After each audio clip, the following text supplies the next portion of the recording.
What up, guys? So Spider-Man Homecoming has finally hit theaters, and it's the umpteenth MCU film. 14, I think it is? I'm not entirely sure, but 14, 15, anyway.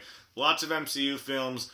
Probably more Spider-Man movies than we should have had in the last 15 years, too. But in any event, we have a new incarnation of Spider-Man. Also, guys, this is my spoiler-free review. There will be a spoiler review coming with more stuff revealed, but in this one, you're okay. So this movie picks up, technically, after the events of Captain America Civil War. And it's kind of cool where they meet Peter Parker, because he, had just fought with the Avengers when, everything was going on Civil War. And obviously it was cool. He had his new suit. He was getting to be Spider-Man. It was awesome. Now you see him come back to New York and have to readjust as being a kid, being in high school, doing normal teenage things. And he's kind of upset about that because he wants to be an Avenger. He wants to have more missions. He wants to hang out with Tony Stark and do all kinds of stuff like that. Then Michael Keaton shows up as the Falcon, and he has his own sinister plan to do things. And obviously Peter Parker can't sit around and do nothing, so he goes on a mission to stop this guy as the friendly neighborhood Spider-Man, and we have our movie. And overall, a really fun one at that. I've definitely had mixed feelings about the Spider-Man movies in the past, I'll be honest. I'm just gonna say right off the top, I love the original trilogy. I love the Sam Raimi Spider-Man movies.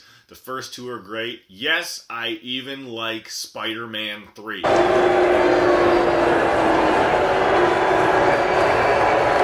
It is what it is. The Amazing Spider-Man movies, I'm honestly not a huge fan of. I like Andrew Garfield. I like Emma Stone. Those movies, though, they're just generic and build-ups to movies that never existed and just aren't good at all. I do intend to actually review those movies at some point in the future, but I just haven't done that at this point. But anyway, first let's talk about the stuff that I really liked about this movie, Spider-Man Homecoming. First of all, Tom Holland, he's a really good Spider-Man. Honestly, I've liked all the Spider-Mans. Tobey Maguire is still my favorite, I'm being perfectly honest, but I did still like Andrew Garfield's Spider-Man, even though I didn't like those movies as much. And I like Tom Holland, and I don't know this for sure, but I feel like Tom Holland's Spider-Man harkens most back to the original comics of Spider-Man actually being in high school. He's a kid, he's not an adult, which honestly, Tobey Maguire and Andrew Garfield really weren't able to do because they were a lot older. So yeah, I found this movie to be a lot of fun. Like, you really believed, even though Tom Holland, I think in real life is 21 or 22, he looks and acts like he's in high school in this movie, and it really worked.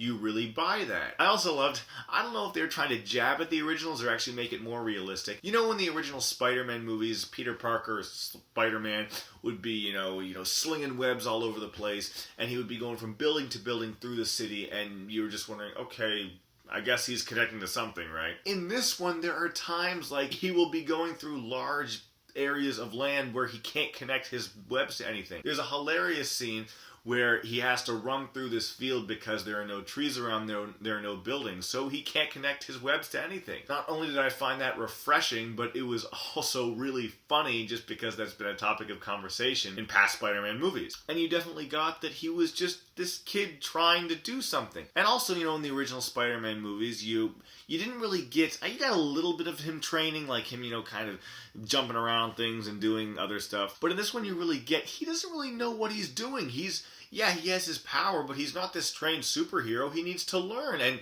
in the process, he's going to make mistakes, and that made for some really funny stuff. So I really like the development of Tom Holland as Spider-Man and what they did with his character, and that was a lot of fun. I was really curious as to how I was going to feel about Michael Keaton's character as the villain, because one of MCU's biggest issues or problems in their films, I would say, are the villains. Other than Loki, they're just not that memorable. And for the first half of the movie, I was feeling like they were going the same route with that. I didn't feel like we were getting to see enough of the villain. You weren't really getting to know his character well enough, so I was just like, I don't really care about this guy. Then near the climax of the film, something happens that I won't spoil. I'll save that for my spoiler review. Something happens with his character that clicks, and I was like, okay, I like that.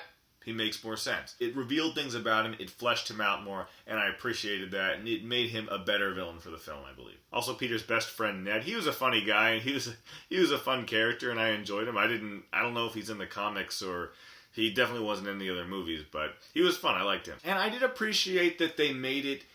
Obviously, it's going to have connections to the Avengers. It's going to have connections to the MCU. But for the most part, it did seem like its own film. It seemed very down to earth. The conflict at hand wasn't earth-shattering. It was just this one small problem that Peter Parker had to face, and I like that. I did have some issues with this movie as well. Starting off with the fact I do think it is a little long. I remember the first 2 action sequences going through, and I'm like, wait a minute, this movie is only like half done, and it felt like it had been going on for a really long time. I didn't say it wasn't entertaining. I was thoroughly entertained through the entire film, but I think they could have cut off maybe, I don't know, 10-15 minutes or so, and it would have just made it a little neater. Also, there are 2 characters that I was not a huge fan of. One I will save for the spoiler review, but one I will reveal here, and that is Aunt May. Marissa Tomei is a very good actress, and I've seen her in many things, and she's good. But I know they were going for humor, making her younger, and everyone thinking she's hot and all that, but she just came off awkward to me. I didn't think it really worked, and I didn't really like her character. I didn't think it worked. She wasn't in it that much, so I didn't really care that much, but it was still something that kind of bugged me. Also, there was a throwaway porn joke that didn't seem like it belonged in this film. So that's small, but it was still like, really? Whatever. So yeah, overall, guys, I had a really fun time with Spider-Man Homecoming. I enjoy Spider-Man. I didn't enjoy them as much as the Sam Raimi Spider-Man, personally, because I love those. They're very close to me and dear to my heart. However, certainly better than the Amazing Spider-Man films. And I look forward to seeing Tom Holland in future Spider-Man movies. I'm going to give Spider-Man Homecoming a B+. Guys, thank you so much for watching as usual. You can look forward to my War for the Planet of the Apes review coming next week. I can't wait to see that. It's going to be awesome. And I will see you next time. Guys, if you enjoyed this video, please click on any of my other videos on my channel right now. But you know what you should do? You should click here to subscribe to my channel so you get updates for when I actually put out the new videos. And if you want to comment below and let me know what you think, please do. I always love hearing from you guys and knowing what your thoughts are on the matter.